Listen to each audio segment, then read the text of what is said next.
Bonjour, bonjour, bienvenue sur le plateau de Batijournal TV. Nous sommes toujours sur le salon Batimat 2017 et nous allons aujourd'hui, cet après-midi, parler d'enveloppe solaire active, c'est-à-dire d'enveloppe du bâtiment qui éventuellement produit de l'énergie. Avec moi autour de cette table, monsieur François Louis, bonjour. Bonjour. Vous êtes architecte. Tout à fait.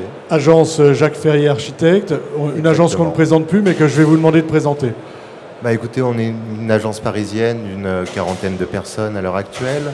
On est implanté donc à Paris et à Shanghai. On accède à tout type de commandes, voilà, que ce soit du bâtiment institutionnel au bureau en passant par les musées. Une agence française très importante. Une agence française d'une taille tout à fait honnête. Voilà.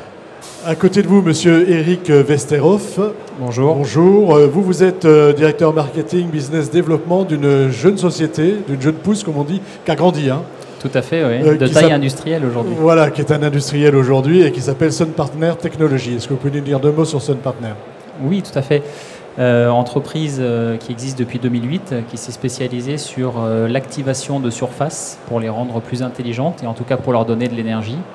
On a commencé dans l'électronique grand public, des applications de montres, téléphonie, on s'est dirigé vers le transport et depuis 2016 on adresse le bâtiment, c'est-à-dire qu'en fait on fait des verres photovoltaïques transparents, semi-transparents, esthétiques de grande taille pour pouvoir répondre aux besoins du bâtiment en France, en Europe et bientôt dans le monde. On en parlera tout à l'heure. En face de vous, monsieur Richard Loyen, bonjour. Bonjour. Vous êtes délégué général d'Enerplan et je vais vous demander de nous faire une petite carte d'identité d'Enerplan, s'il vous plaît. Donc Enerplan, c'est le syndicat des professionnels de l'énergie solaire en France.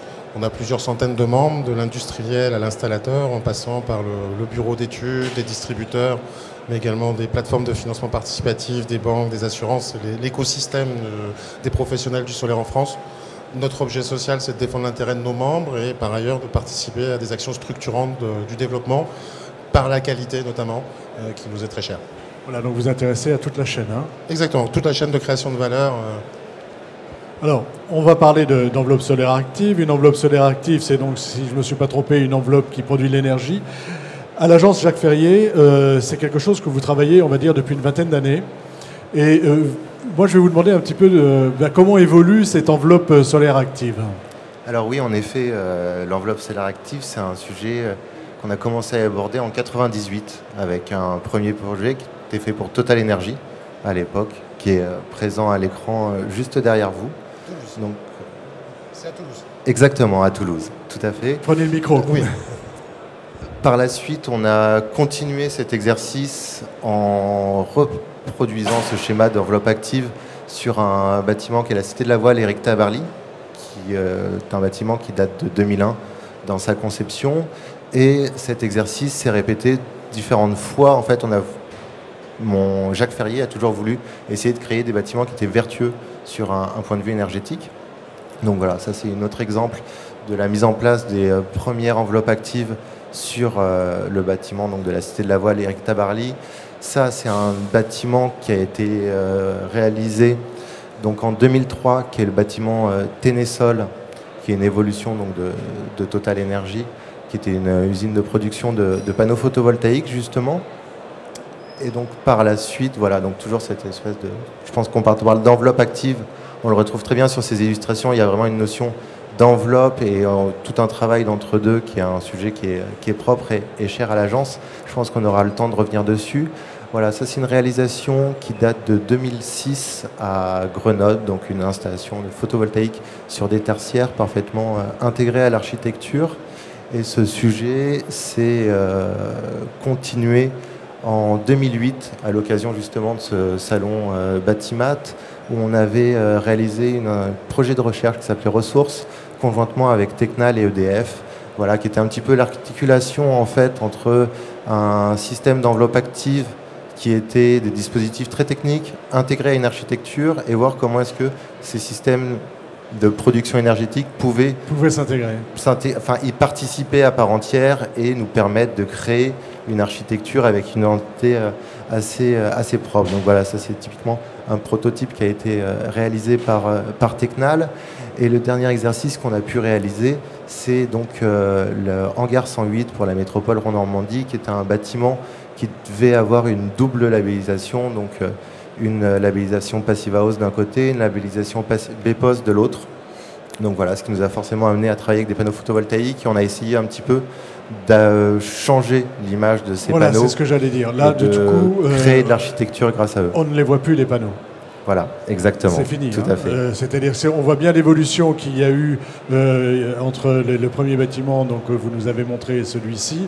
On montrait les panneaux, mais même des fois, on avait envie de les montrer pour bien montrer qu'on faisait de l'énergie, qu'on produisait de l'énergie. Aujourd'hui, on les intègre et on les fait disparaître. Exactement, c'est ça. On crée des architectures avec donc des dispositifs énergétiques intégrés qui deviennent invisibles. On sait faire, on n'a plus besoin de les mettre en avant, on n'a plus besoin de montrer qu'on produit de l'énergie. C'est devient normal pour la production architecturale à l'heure actuelle de créer une forme d'autosuffisance. Alors, on reviendra sur ce bâtiment tout à l'heure. Je vais m'adresser à vous, monsieur. Sun Partner Technologies, vous avez vu l'évolution des différents produits. Vous, maintenant, ce que vous proposez, c'est du vitrage transparent photovoltaïque et c'est aussi des systèmes de bardage qui sont, pour lesquels on ne va pas voir les différences. On ne fait pas la différence, en fait, entre le panneau et le bardage. En gros, c'est ça. Et je tiens à préciser que vous avez eu le prix, donc la médaille d'or Batimat, pour ce produit qui s'appelle Caméléon. Exactement. Racontez-nous un peu, expliquez-nous en quoi ce produit est innovant. Alors, Caméléon, c'est un produit innovant dans le sens où c'est un produit de façade, de bardage. L'objectif dans le bâtiment, c'est de réduire la consommation d'énergie, ou en tout cas de produire une partie de l'énergie nécessaire au bâtiment. Et les outils qui étaient à la disposition des architectes aujourd'hui, jusqu'à maintenant, c'était des choses qui ressemblaient beaucoup aux panneaux solaires, de moins en moins comme on le voit sur certains projets. Et l'objectif de Caméléon, c'est que ça ne se voit plus du tout. C'est-à-dire que l'architecte ou le façadier puisse choisir véritablement l'esthétique de ce bardage. L'esthétique est laissée libre, entre guillemets. Esthétique et production d'énergie. Exactement, tout à fait.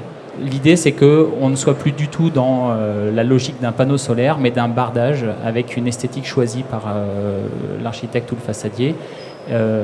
Donc ça laisse le libre cours à l'imagination, et l'objectif, c'est encore une fois de donner plus d'outils aux architectes pour créer des enveloppes actives, plus d'outils que ce qu'il y avait jusqu'à maintenant. Et c'est vrai que c'est une bonne surprise parce que c'est notre première participation au salon de Batimat. On a gagné cette médaille d'or sur ce produit Caméléon. Donc beaucoup de visiteurs sur le stand, et c'est vrai que c'est un peu une nouveauté parce que cette esthétique libre, ça n'existait pas vraiment. Oui, belle couverture médiatique aussi. Merci. Monsieur Loyen, qu'est-ce que ça vous inspire, vous, de voir cette évolution par rapport aux produits qu'on voyait il y a une vingtaine d'années? Vous connaissiez le premier bâtiment, le bâtiment de Toulouse? Oui, ils sont tous mes membres étaient dans la réalisation de ces bâtiments. Ce que ça m'inspire, c'est que la transition énergétique va devenir désirable et belle en s'intégrant dans le bâtiment. Alors, on va pouvoir choisir de la montrer ou finalement de l'intégrer et qu'elle devienne banale dans son aspect.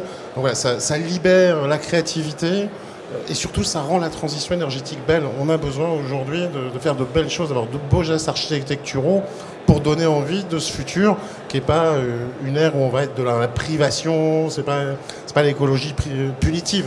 C'est quelque chose où on est bien dedans dans son bâtiment, on est confortable et on est efficace. On est sur le circuit court de l'électron, de la calorie même, parce qu'on peut faire aussi de la calorie solaire dans l'enveloppe. Voilà, c'est ce que ça m'inspire, on a toutes les solutions aujourd'hui pour faire du beau, pour faire de l'efficace, et c'est aux architectes et aux bureaux d'études de s'en saisir pour pouvoir nous faire des bâtiments à énergie positive, alors qu'au niveau réglementaire, on est en train de s'interroger sur est-ce qu'on va y aller, est-ce qu'on va pas y aller, finalement, positif oui, mais pas trop. Voilà, finalement, on a toutes les technologies pour y aller, donc allons-y. Donc allons-y avec ces technologies. Pour y aller, il faut faire connaître. Et si j'ai bien compris, avec Sun Partner, vous avez décidé de lancer un congrès, une journée, je ne sais pas comment on va l'appeler, de l'enveloppe active du bâtiment, c'est ça? Oui, tout à fait. Je pense qu'aujourd'hui, maintenant qu'on a toutes les technologies, donc on a celle de Sun Partner, mais on a celle d'autres membres. Voilà, c'est ça. Il y a IFRTS, Imeris Toiture et d'autres encore. Est-ce que vous pouvez vous approcher un petit peu? Et d'autres encore membres, de les faire rencontrer avec les grands faiseurs du bâtiment, qui aujourd'hui font des bâtiments à énergie positive, mais pour s'adresser à tous les architectes, aux bureaux d'études, aux ingénieurs de la construction, pour leur présenter ce que sera le monde de demain qu'on va construire ensemble. Donc c'est important aujourd'hui qu'ils s'approprient les techniques, qui puissent les intégrer dans leurs projets, voire faire évoluer les technologies en demandant aux industriels, vous faites déjà ça, mais si vous pouvez me faire ça en plus, ça serait mieux. Donc c'est avoir ce lieu de rencontre. Et le bâtiment énergie positive, il devient réglementaire dans 3 ans.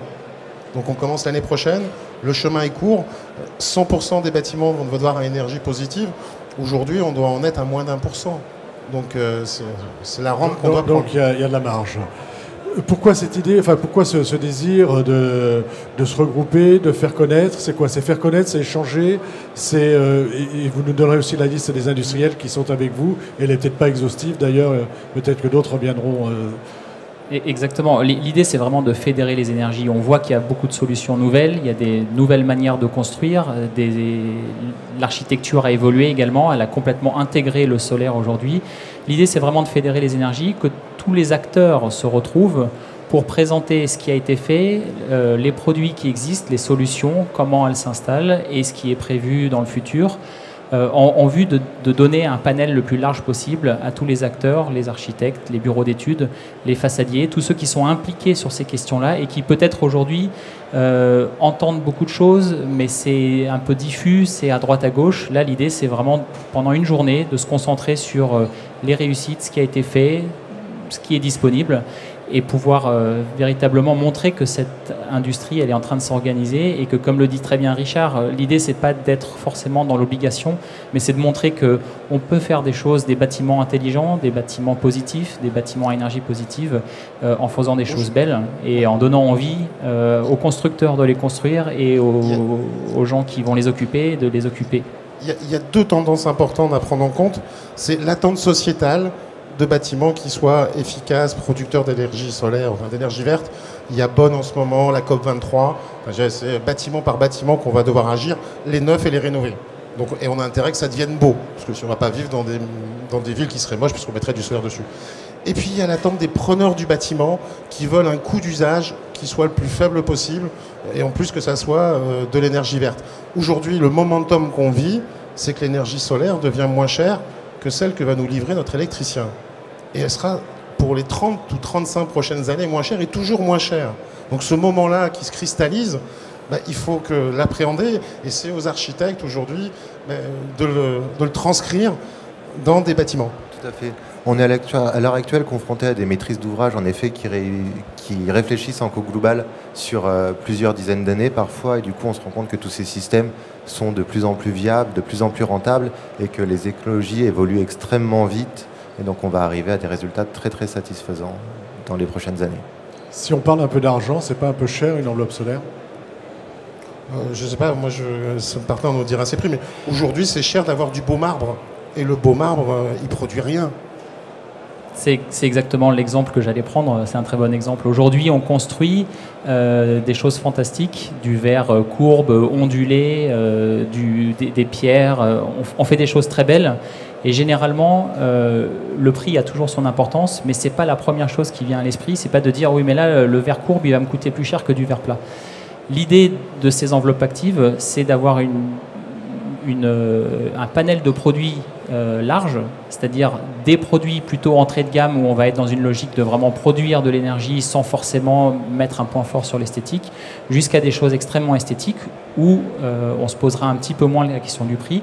Et ce qui me semble important, c'est toujours de regarder les choses en termes de coût marginal, c'est-à-dire que si on compare une enveloppe active avec un matériau qui est inactif, finalement, souvent, on se rend compte que le coût marginal du photovoltaïque par rapport au matériau inactif qu'on aurait installé, il est assez faible. Et donc, le coût n'est plus vraiment un petit problème. Et puis un problème, c'est ce que vous le confirmez, vous ne le confirmez pas? Est-ce que c'est quand même encore aujourd'hui réservé à des immeubles comme celui qu'on va voir là bientôt de la métropole de Rouen, c'est-à-dire avec quand même une maîtrise d'ouvrage qui a un peu plus de moyens, on va dire?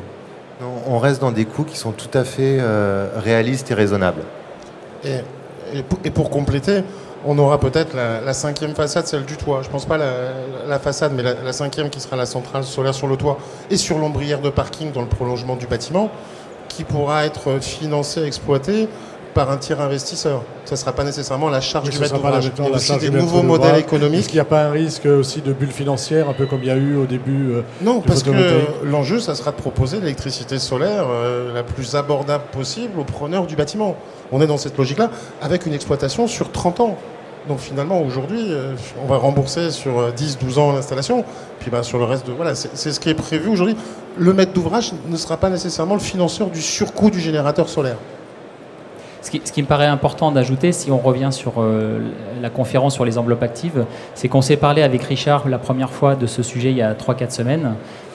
Et entre-temps, l'idée c'était d'annoncer donc, cette conférence à Batimat. Et entre-temps, on a déjà quasiment une dizaine d'industriels qui nous ont répondu oui tout de suite. Parce qu'en fait, il y a une forte attente. Je veux bien la liste des industriels. Bouygues Immobilier aujourd'hui, Vinci Construction, Sage Glass avec des verres à teinte variable qui font partie du groupe Saint-Gobain, Schneider Electric, Val Énergie, on a 2 architectes qui ont déjà répondu présent, plus les entreprises qui ont été citées tout à l'heure et qui sont en souvent... 3 semaines, un mois, on Exactement. a déjà pas mal de gens qui sont OK On pour sent qu'il y a une attente forte et que les acteurs sont en demande. Donc finalement, on est arrivé au bon moment et je pense que cette conférence va avoir beaucoup de succès parce que c'est une liste qui n'est pas du tout exhaustive, ça n'est que le début et ce qu'on souhaitait en tout cas, c'est faire une annonce en étant sûr qu'on avait au moins une petite dizaine d'entreprises qui soutenaient qui vous suivaient sur le sujet. Et je pense qu'on aura un plateau Bâti Journal sur avec, l'événement. avec plaisir. Sur ce... on va voir un exemple. On va voir l'exemple donc, du bâtiment de la métropole de Rouen, c'est ça? Exactement. Qui vient d'être livré quasiment. Oui, qui a été livré cet été. Cet été. Et je vais vous demander de nous expliquer un petit peu le contexte architectural, parce que c'est important de replacer le bâtiment là où il est, et puis de nous dire comment vous avez traité cette enveloppe active et ce que vous aviez à disposition, ce que vous avez utilisé pour faire ceci qui est, ma foi, assez joli. D'accord, parfait.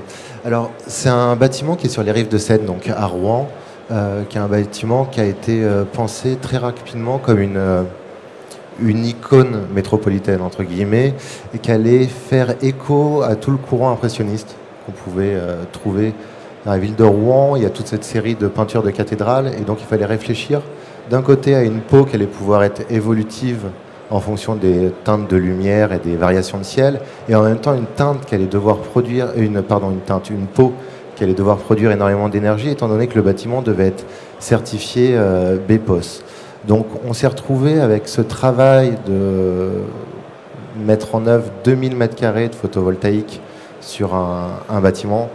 C'était déjà un défi, et après surtout de travailler de manière à ne pas subir ces panneaux photovoltaïques. Parce qu'on sait qu'esthétiquement, ça peut être extrêmement marquant. Donc, assez naturellement, on s'est dirigé pour le côté changeant, vers un travail sur les verres dichroïques, pour avoir un effet qui allait évoluer tout au long de la journée sur cette façade, avoir des teintes très, très changeantes. Et du coup, on a essayé de diverses solutions pour ces panneaux photovoltaïques. Il y a eu un vrai travail de recherche qui a été fait en amont.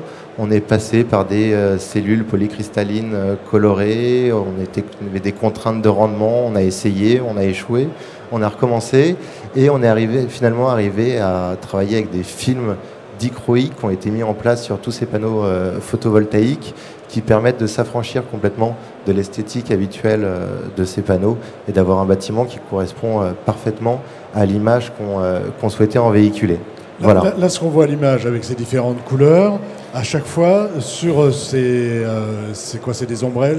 Oui, tout à fait. Alors, donc ça, c'est des panneaux on est en façade sud, et donc tous les panneaux sont équipés de cellules photovoltaïques. Et avec les ombrières qui ont une double objectif, c'est de se protéger des intrants pour éviter de rafraîchir après et de produire en même temps. Oui, tout à fait. En fait, on a travaillé sur ce double travail.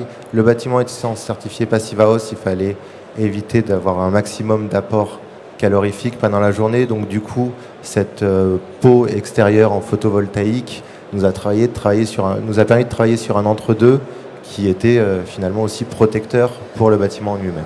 Tout à fait. Avant d'être positif, le bâtiment est passif. Tout à fait. Consommer moins pour consommer mieux. Voilà. C'est un très bon résumé. Voilà.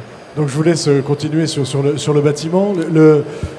Les différentes couleurs, est-ce que ça pose des problèmes, par exemple, en termes d'efficacité ou en termes de... Est-ce qu'on a calculé tout à l'heure, je vous parlais de rendement. En effet, il y a eu un gros travail qui a été fait en amont pendant les études, parce que c'est une technologie qui évolue très vite. Et quand on a commencé les études, il n'y avait pas de produit adapté. On s'est rendu compte que pendant des études, Il y a des produits qui sont apparus sur le marché qui étaient parfaitement adaptés aux contraintes énergétiques de production qu'on avait. On a pu travailler avec des industriels sur ce sujet pour mettre en place les dispositifs. Je pense que les technologies évoluent tellement vite, si on devait refaire l'exercice aujourd'hui, les résultats seraient encore tout autres. Mais voilà, c'est un domaine qui est extrêmement très intéressant et je pense qu'on a toujours une stratégie à l'agence de ne pas avoir peur de la technologie, d'essayer vraiment de la prendre et de l'intégrer à tous nos projets, de se l'accaparer, entre guillemets, pour la mettre au service de l'architecture. Voilà, et je pense que ce projet en est plutôt un bon exemple. Oui, la technologie au service de l'architecture. L'électricité produite est consommée sur place ou elle part sur le réseau? Alors, sauf erreur de ma part, je crois qu'elle est consommée en direct sur place. En fait, les deux, ils consomment et ils injectent le surplus, parce que quand il n'y a personne le week-end dans le bureau de la métropole, finalement, ils vendent le surplus. D'accord, on est d'accord, hein, aujourd'hui, l'intérêt, c'est d'autoconsommer. Hein. Oui, et de trouver un débouché pour son surplus, parce que c'est pas parce que le samedi et le dimanche, on n'utilise pas les bureaux qu'on va se priver de l'électricité produite. Donc aujourd'hui, elle est vendue à EDF, obligation d'achat, mais demain, elle sera partagée avec les voisins de ce bâtiment. Ça, c'est la nouvelle aventure, finalement. Le bâtiment va être intégré dans son environnement, y compris dans son environnement énergétique proche, et avec un partage d'électrons. Oui, tout à fait. En fait, on est vraiment en tête de proue d'un de nos futurs quartiers à Rouen, qui sera l'écoquartier Flaubert, et donc aura des certifications énergétiques particulièrement poussées. La métropole a vraiment cette démarche à l'heure actuelle. Je pense que le terme de Smart City est parfois un peu galvaudé parce qu'il est très utilisé. On retrouve vraiment une vraie logique dans l'écoquartier parce qu'on a le voisinage, on a la proximité et c'est l'avantage des énergies vertes ou décentralisées. Donc travailler finalement sur une logique d'écoquartier, ça a beaucoup de sens parce que les choses sont parfois un peu plus simples et finalement un quartier, ça représente souvent déjà beaucoup d'habitants. Autre chose sur ce bâtiment, sur cet aspect, il y aurait des tas de choses à dire hein, sur le bâtiment, mais franchement, je vais en parler des heures. Oui. C'est sur l'enveloppe active de ce bâtiment. Non, mais c'est vraiment, pour résumer l'enveloppe active, ça a été un travail vraiment conjoint entre notre bureau d'études, Sogeti et différents industriels pour en arriver là. Et je pense que si tous les acteurs se mobilisent pas et ils mettent pas un petit peu de bonne volonté, on n'arrive pas à sortir des projets de cette qualité. Donc à partir du moment où tout le monde sera pleinement impliqué dans cette évolution, on arrivera à faire des choses absolument merveilleuses. Voilà, donc on a vraiment besoin de se mobiliser, on va dire, et puis de faire connaître, quoi, en fait. Tout à fait. Je vais vous demander à chacun une petite conclusion. Je ne sais pas lequel veut commencer sur ces enveloppes actives et de nous dire un petit peu, faire un peu de prospective alors sur les produits, on ne va pas vous demander à vous, mais sur les produits, qu'est-ce que vous voyez venir aujourd'hui, hormis les produits qu'on a vus chez Sun Partenaires et qui ont eu cette médaille d'or? Il y a énormément d'évolutions technologiques pour rendre le photovoltaïque toujours plus productif, toujours plus discret. Donc, vraiment, en laboratoire, en R&D, il y a plein de choses. Ça va être le monde du solaire, ça coûtera de moins en moins cher, les panneaux solaires. Ils seront de plus en plus intégrables dans les bâtiments en tant qu'enveloppe. Donc pour moi, c'est plutôt une bonne nouvelle parce qu'on a tout sur l'étagère, tout dans nos usines pour faire des beaux bâtiments, pour réduire l'empreinte énergétique, avoir une vraie appropriation, et y compris pour s'adresser à la rénovation. Moi, j'ai vu des concepts où on vient mettre une nouvelle peau, une nouvelle façade, quelque part, une enveloppe active sur le bâtiment existant. Voilà, il y a tous ces nouveaux gestes aussi, il va falloir qu'on repense l'architecture au service de la rénovation, parce que des beaux bâtiments neufs actifs, c'est bien, mais c'est la pointe.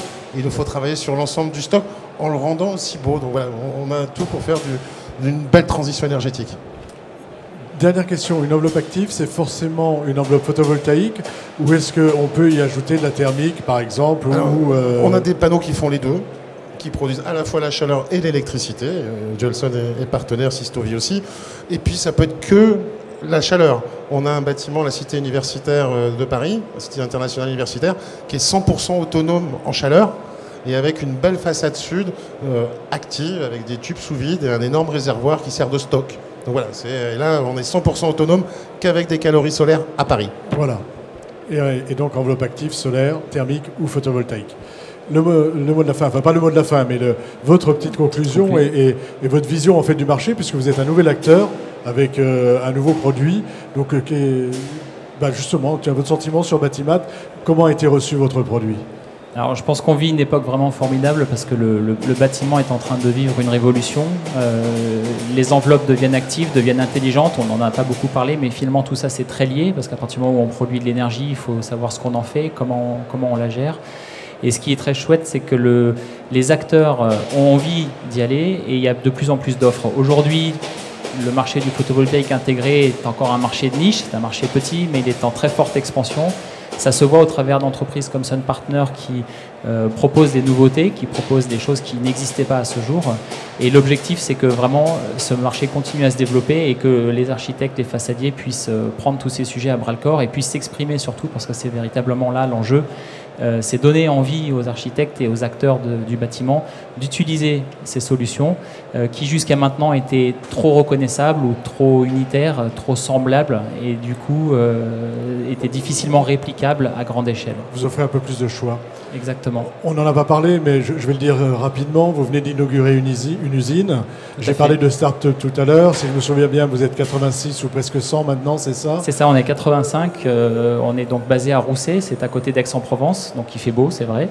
On a une usine qu'on vient d'inaugurer qui est faite qui a une capacité annuelle de 30 000 m² par an, qu'on peut monter très facilement à 150 000. L'idée, c'est de servir le marché français et le marché européen dans un premier temps.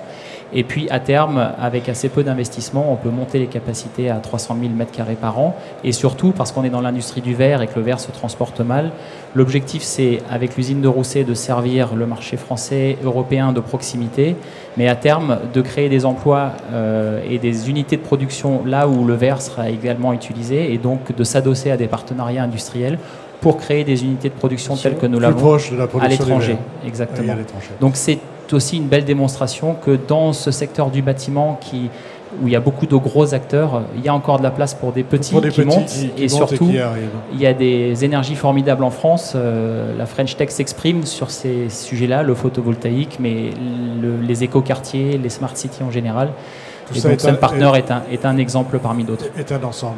Merci à vous. Et puis vous avez le mot de la fin sur ces enveloppes solaires actives, le mot de l'architecte là-dessus. Moi je vais faire très court, mais je pense qu'on est tous impatients à l'agence de voir l'évolution de toutes ces technologies pour pouvoir arriver à les challenger et produire de belles architectures.